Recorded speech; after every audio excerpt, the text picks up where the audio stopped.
Imagine harnessing the power of a single book chapter to dramatically alter your perception of self, the world, and your divine connection. Today we plunge headfirst into such a chapter from The Journey Begins Within by SAVI. This isn't your average chapter, oh no. It's an immersive experience and a catalyst for transformation. This journey begins within you, could lead to the unearthing of your true self, and could profoundly change you. Here we go. Enjoy. Becoming who we were meant to be, our destiny by birthright. Who are we meant to become in this lifetime? Are we indeed allowed to become who we would like to be, or who society expects us to be? Are our ego and its identifications the ultimate possible truth, or is it only one of the infinite ones? Are there some predestinated outcomes or experiences in our lives that we must endure, whether they are what we would have hoped for or not? What role does free will play in all of it, whether in luck or relationships? Well, you are in for a treat because there is no one correct answer to them. I had my share of adventures in this incarnation, many of which resulted from my choices. Yet the most pivotal ones were serendipitous, karmic, or predestined experiences that came about while facing utter dismay at the hand of my ego's blinding dictatorship, trying to comply with that life which was imposed on me since childhood, where my two stern parents, for lack of discernment, obligated me to study and pursue a career that it was not my calling. I was molded into what they believed could give me the best footing in a middle-class society, but my passion or vocation was killed in the process. And I tell you, if you want to experience hell, go to university for decades, and then end up in a soulless corporate job in America, pursuing the so-called American dream, which for many now has become the American nightmare. A human being's capacity for co-creating is proportionate to the passion instilled in its creation. You may try to force your way into fitting the mold, but yes, hard work and sweat will carry you through, and this has indeed worked for me for several decades. Even when I was laid off from my last corporate job, I somehow was forced into a professional intermediation role to attain my residence and be allowed to remain in the U.S. rightfully. I was doing it to survive and comply with what was expected of me. Buy a house, marry, and have a family. The game's name always was, I will feel fulfillment when this or that happens. Until then, I must lower my head and pull through. This is what society expects from me. There is nothing more soul-clenching for anyone to be on a life path that is not what you were meant to be by divine design. Those of us who are faced in this predicament and are not strong enough commit suicide. I know first-hand accounts of close friends who took their lives in similar situations. I even contemplated this several times, as my life's journey was never an easy one, and mostly filled with loneliness and betrayal from everyone around me. A plant's fruit is only as juicy as the soil its seed has landed on. Never underestimate the importance of being surrendered to the right environment if you would like to flourish. Everyone tells you that work is supposed to suck, and that is why it is called work, or they may point to the opposite, which is not to settle until you find your passion. They would claim that experiencing it is as if you do not work one day of your life. Although both statements have truth and are diametrically opposing, they are the same. The message stems from the fact that one must sustain oneself through a forceful act. Yet, to my surprise, I discovered that I would only attain my financial or material objectives once I let go of them and surrendered. It was almost like a force field was opposing me every step of the way, and the intensity of the opposition was directly proportional to my striving. The harder I tried, the harder I would fail. Yet by an act of grace, everything would fall into place when I did not drive my chariot, but instead took a passenger seat. As any good scientist will attest, any experiment-derived conclusions by observation must be replicable.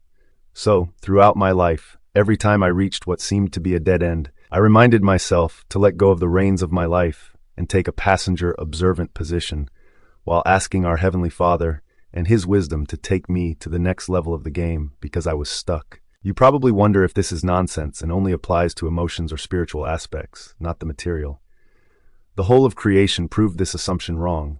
From several improbable outcomes, the right amount of capital or recourses would show up from seemingly nowhere. Everything that I was once striving for came to me when I stopped chasing it.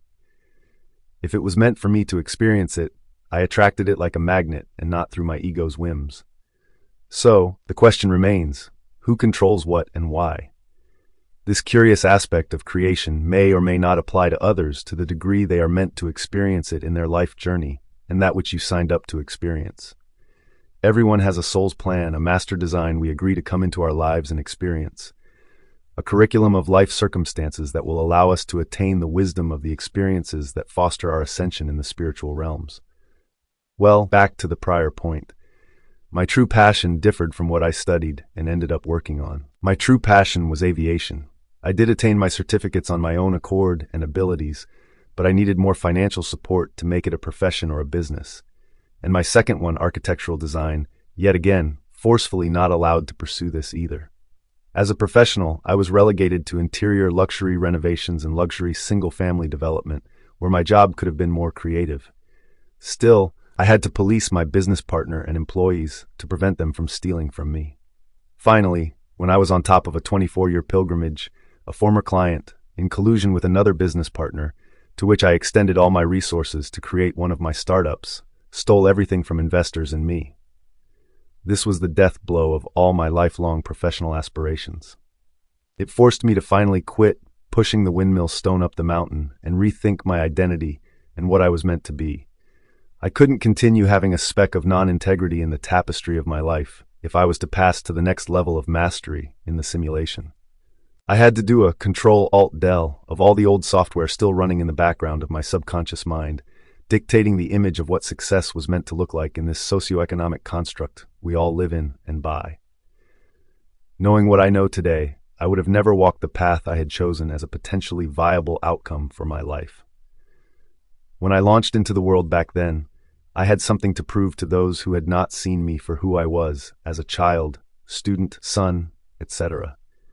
The biggest drivers in my early years were the pain I carried inside me and the need to fill the void in my heart due to the upbringing I experienced. Again, those were other days, but if you are a parent reading this, the enormous disservice you can do is to impose your views on your children about the need for a career or field of study. Let their spirits show them the way. The good news is that no matter how far away one may have fallen from their true calling, our Divine Father can do miracles after all. If we stop chasing our tails and pursuing material advancement and solely focus on discovering our inner gifts, we will naturally fit into the tapestry of this world. The value created will be proportional to our passion while building what is meant for us to be built. Our soul will shine through, and the universe will conspire for us to be seen as who we were meant to become. Passion will be the driving force behind your creation, and it will not be an empty and meaningless economic exercise of exchange of time or material for capital. So where do I go from here? The answer is that I don't know. The beautiful part is that I am okay with it as I realize I am not meant to know. All I aspire to is to have 100% accord between my 3 levels of integrity, as previously explained, and enjoy the view from the passenger seat. I no longer have anything to prove. I know I am great at what I do. And frankly, I couldn't care less what society thinks of me at every level. These letters testify to the copious amount of self-development I have endured over decades of trial and error. What you can see from the outside looking in is a fraction of the being inside, not too different from seeing a floating iceberg. I have often experienced real magic, mostly when not looking for it. People, opportunities, and places showed up where there was none. I invite you through this letter to trust that greater forces are dictating the outcome of your life that you or I can understand. I am placing my experiences for all to see an alternate means to the know-how of existence in the magical ride called life. Be blessed, SAVI. If the content moves you, we invite you to embark on your journey by purchasing a copy of the book at Amazon, Kindle, or iBook today. Thank you for joining us. Until next time, keep exploring. The journey begins within. Click like and subscribe for additional details. See the video description.